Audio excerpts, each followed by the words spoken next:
As a matter of fact, listening to your story, I love the fact that you took the opportunity to really compare and contrast all of your possibilities.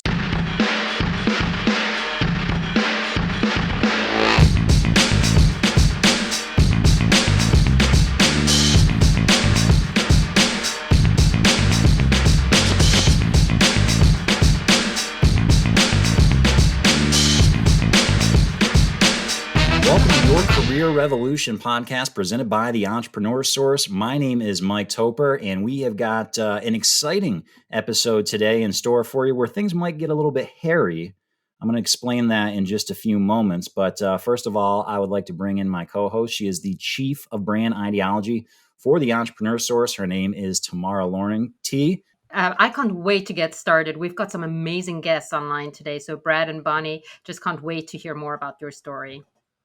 Absolutely. And let's introduce them right now. We'll bring in Brad and Bonnie Collins, as well as Craig Anderson. If you guys can just introduce yourselves to our enthusiastic audience, starting with Brad and Bonnie. Sure, go ahead. My name's Brad. This is my wife, Bonnie. We are new owners of Furry Land franchise. We work with Craig and the Entrepreneur Source to find this franchise. Super excited to kick off 2024. We've been doing this for about 5 months, and happy to answer any questions you might have. Looking forward to it. Excellent, Thanks. Craig. Yeah, thanks, Brad. Craig Anderson, as you mentioned, career ownership coach with the Entrepreneur Source, and had the marvelous opportunity to work with this great couple, and we're looking forward to sharing our story. It was really a great journey that we went through together. In speaking of that journey, one of the overarching themes of our discussion is going to be the portfolio mindset and kind of how that played a role with Bonnie and Brad. But first of all, Craig, I just wanted to ask you, can you help explain exactly what the portfolio mindset is? Yeah, kind of in a nutshell, it's where you're talking about and an emphasis of goals and opportunities rather than short-term gains. And to a certain aspect, as you look to diversify your financial portfolio to kind of run through, getting to that retirement scenario at some point in time, it really is a good idea to approach your career strategy in a similar method. So that's really how we started. We talked about goals. We talked about, to a certain extent, what had happened in each of their careers, and that's where we started. Fantastic. Thank you, Craig. Now, Bonnie and Brad, if I may ask you, you guys have had amazing careers. Brad, I think you come from the IT world. Bonnie, you've been in real estate. So why a career transition and why now? Well, for me, primarily, it was just I saw the industry kind of top out, if you'd say that. We saw that some of the I was back in the heyday of some of the .com bubbles, and we've seen the tech industry really make some strides, and the revenue potential as far as for earnings was really high. What we've seen is that there's been a flood in the marketplace, and as corporations have become larger, we've seen some of that top end revenue not be available to us as much. So in the sales role that I was in, I feel like I've aged out of it a little bit, and because of that, at least the high revenue opportunities were not there any longer. You always have like a base commission or a base salary plus a commission, and your OTE packages were fairly significant, but the likelihood of hitting any OTEs, the industry itself there's less than like 10% that even make their OTEs anymore. So it's kind of a bait and switch that we were seeing in the marketplace. It's been that dynamic change, and I felt like I wanted to have more ownership and more control of my own career and my revenue generation. So that created the need for us to go out and start looking to see where we might be able to replace my income.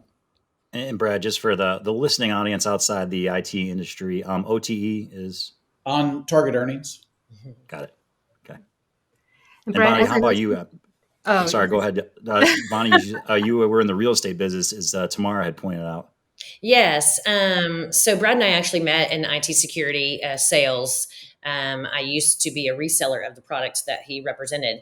And that's how we met and became a couple. And the rest is history. But I decided, once we got married and started having children, that was not going to fit my need to be a good mother and wife any longer, because I was doing a lot of traveling, some traveling overseas, a lot of traveling around the country, a lot of dinners, a lot of just the hours were not going to be conducive to what we wanted to do, is raising a family. So I exited that and was a development director for a small amount of time for a nonprofit, and then decided to get my real estate license because I thought it would give me a lot of flexibility, while also giving me the ability to kind of dictate my own earning potential. Depending on how much time I want to put in is how much you're going to get out of it when it comes to real estate. I've always been more of an entrepreneurial type person. I prefer to work for smaller companies than large corporations. And for the last 15 or so years, I've been trying to get Brad to buy into that same concept and possibly open a business together. So I think during COVID is really when it presented itself. The market really, really shifted a lot in his career path during COVID. And it was like, okay, let's reevaluate. Is now the time for us to really think about the possibility of owning our own business and starting a family business to create some legacy for our family. And then shortly after COVID started waning is when we found Craig. Very good. It sounds, Bonnie, like you're the person who had the vision for what was possible, and you allowed Brad to go along or come along the ride with you to then really tap into his skills and see what was transferable. And it sounds like you guys met Craig at just the right time to be able to step back and look at your current skills. Because, Brad, you were saying if you were to stay in your current career, that you wouldn't be compensated adequately for what you know that you were worth. And it sounds like Bonnie was able to nudge you to say or show you what it would look like if you did it for yourself and your family. And it sounds like Craig was then able to start showing you different vehicles that could be used in order to get you to where you want to go. Because the other thing I heard you say, Bonnie, was something that had the potential to create a legacy and build wealth for you and your family, right? I was wondering whether Craig would like to comment on that. And again, they hit all of the high points that really we learned, I think, together during that whole initial meeting, which was at a franchise show in Houston. We really did hit it off, and I think to a certain aspect that Brad and I had a chance to converse about where I had come from through corporate America and some of the difficulties that there is now. But again, they were both very possibilities oriented. They were both, you could tell they were very relationship and relational in how they saw business, which is so great for an entrepreneur. And yeah, they were a great team, and to a certain extent, it was a lot of fun to work with them because we did our most of our calls together in the evening, and it was a great process. They really had all the answers. It was just me, to a certain extent, helping them actually speak about what their goals were and where they wanted to take it. I just kind of put on the turn signal, and they put their foot on the accelerator.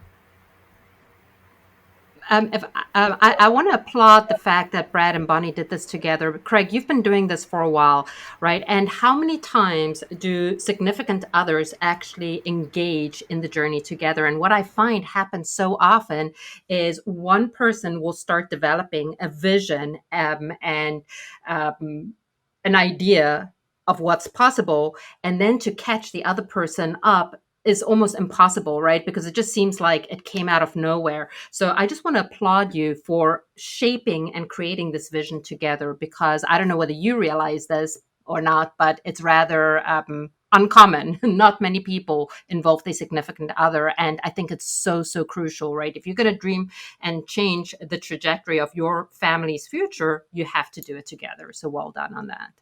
Yeah, I would say it really was dependent upon too, though, what direction we decided to head and what company we decided to join, as far as what franchise we wanted to invest in. Because Furry Land, mobile pet grooming, which is what we chose, it was a larger financial investment, which to me, for us, meant we both need to have total buy-in here. If we would have gone with something that was less of a financial commitment, less of really even a work commitment, time commitment, it would have maybe been possible for us to do it individually.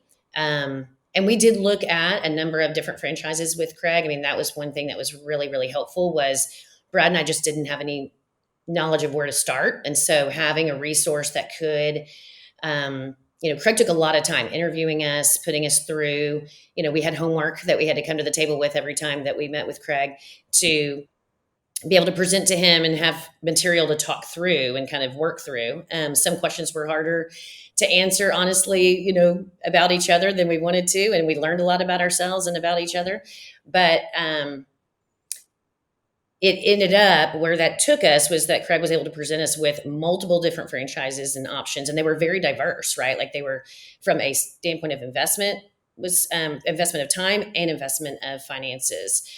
So had we chosen a different path, then maybe we wouldn't have done it together, because we did look at a couple and say, look, if we choose that, then Brad, that's going to be your job. I'm going to go full force, stay in real estate. That's not really my cup of tea. But with something like what we chose, there was no choice. We either have to be all in together or not. I'm not sure that one of us could have done it on our own. And you guys kind of mentioned here a little bit off the top, I introduced and Craig laid out that portfolio mindset, which is about goals. And I'm just curious, for Brad, how did you guys go about kind of identifying some of those goals that your wife spoke about and some of the outcomes when you were looking for this new business? Well, I mean, primarily for us, we were looking at something that could replace my income, right? So, I mean, that's really what we were looking to do. Something that would be not a 24, 48 month kind of growth period, something that could accelerate. Then we could look at, within a 12, 18 month period, be able to step off and not really have so much of a financial hit any longer. So that was the driving force for us as far as for that. I mean, it was just, and then, that was primary, right? The first goal was from a financial standpoint. I'm a numbers guy, so I wanted to look at the numbers. And then secondary was something that we could actually do together that would be somewhat more fulfilling, right? Something that we could, a marketplace and an industry or the genre that we were looking at from a business perspective, that we could actually work together and a little bit more harmoniously move forward rather than go in two separate different directions. So that, I mean, in a nutshell, that's kind of like what drove the decision making as far as for me anyway. And when Craig presented the numbers and we started going through some of the pro formas, we realized that certain opportunities that he put before us were longer term. Some of them were shorter, and some of them weren't going to hit at least the financial marks that we were looking to attain. So we felt like from an entrepreneurial standpoint, this really allowed us the opportunity to move forward and meet our needs in the time frame that we allotted. Well, and I say, and just to add to that, in the portfolio mindset idea, we also were looking for something ultimately, and we didn't know we were looking for this initially, but we kind of fleshed this out through the process. We were looking for something that we weren't the ones doing the actual work, right? Like whatever physically was being done to actually, create, revenue. To create the revenue, we didn't want to be that, right? We wanted to run the business. We wanted to manage the business. We wanted to get it to a point to where we are able to possibly sell it, or we can hire someone else in to actually run it, but we didn't want to be the ones hands-on. So what we did realize is some of the franchise opportunities that Craig felt like we were a good fit for, and that might have been a good fit for our skill set and for our personalities, required too much of our own personal time to actually perform the business, not just right. So it wasn't going to scale at the in the way that we wanted it to be able to scale. I don't know if that makes sense. Oh, it makes total sense. As a matter of fact, listening to your story, I love the fact that you took the opportunity to really compare and contrast all of your possibilities, right? For both of you, you could have kept on doing what you were doing. I mean, obviously you had been successful up until this point, and I'm sure if you were to continue it, you would have been successful. You could have started a business from scratch, being a solopreneur.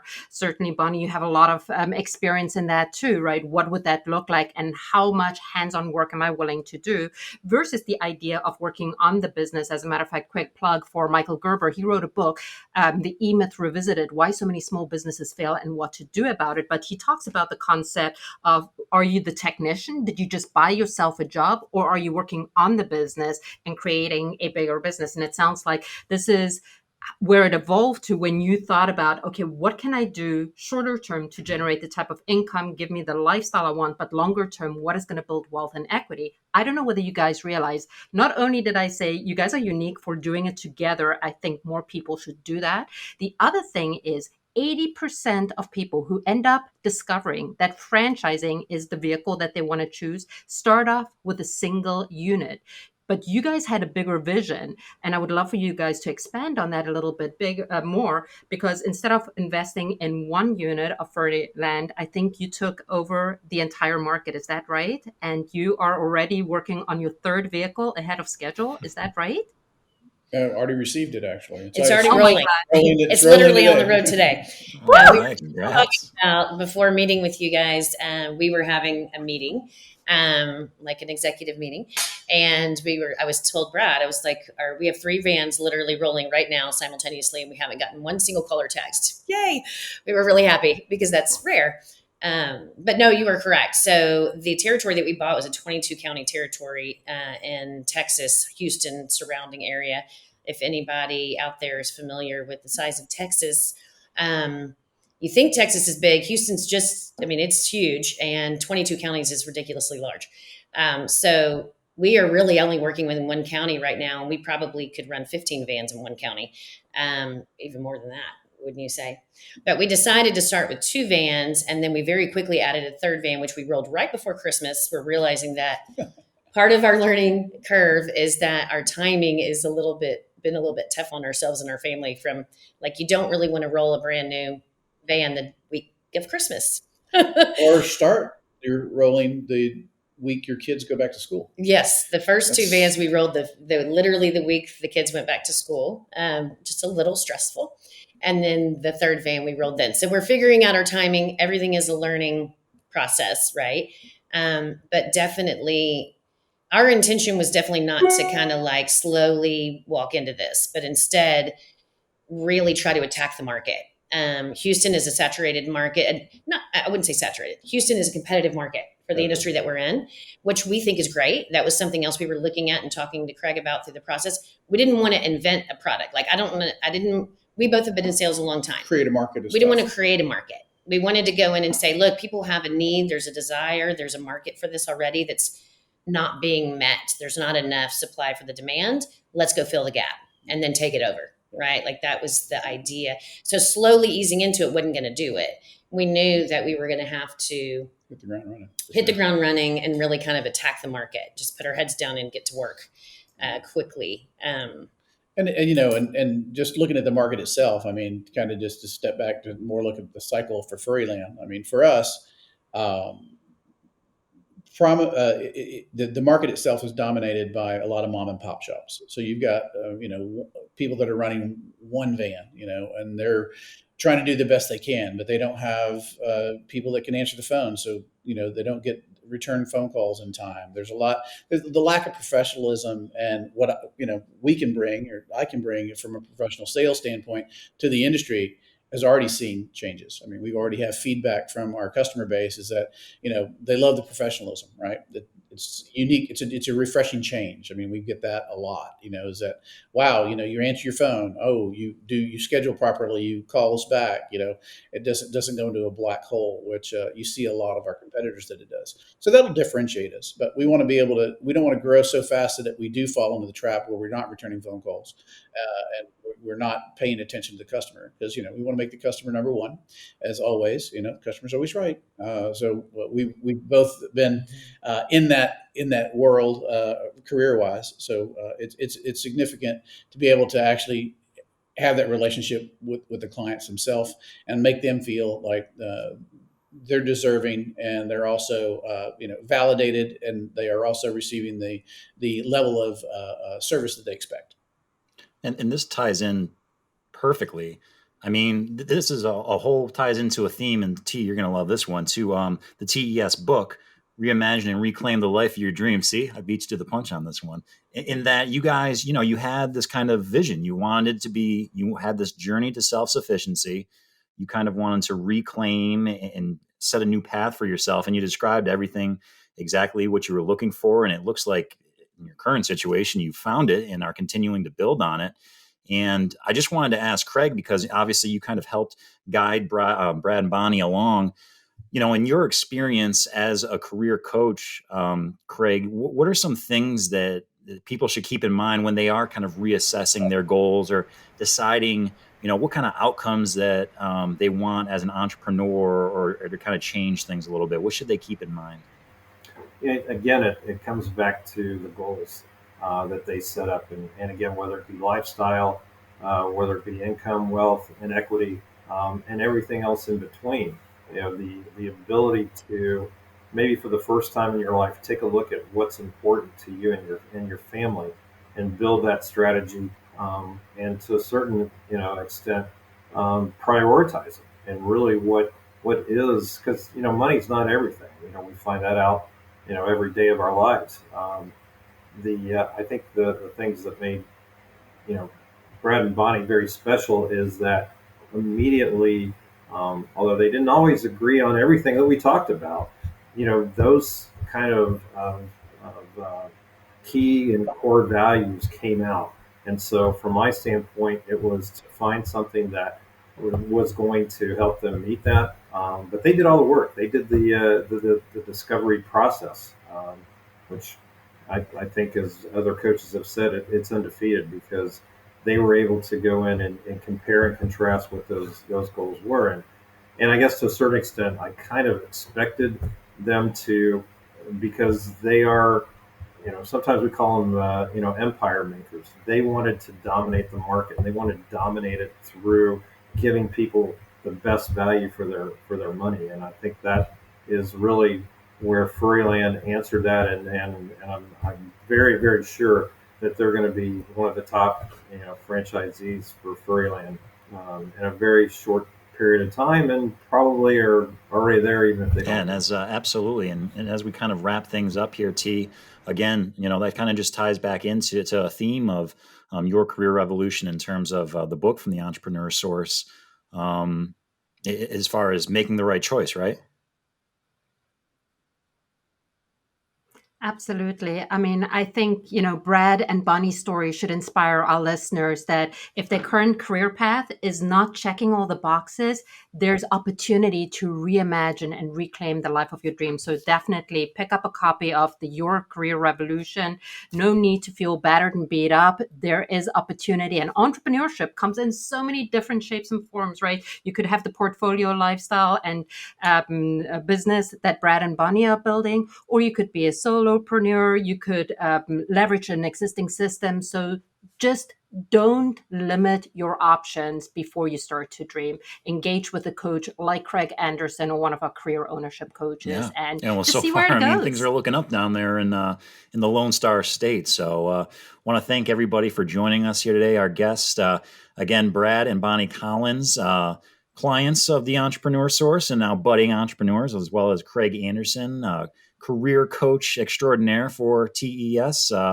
For Tamara Loring, Chief Brain Ideology, my name is Mike Toper. Thank you so much for joining us, and have a good one. Thank you, guys.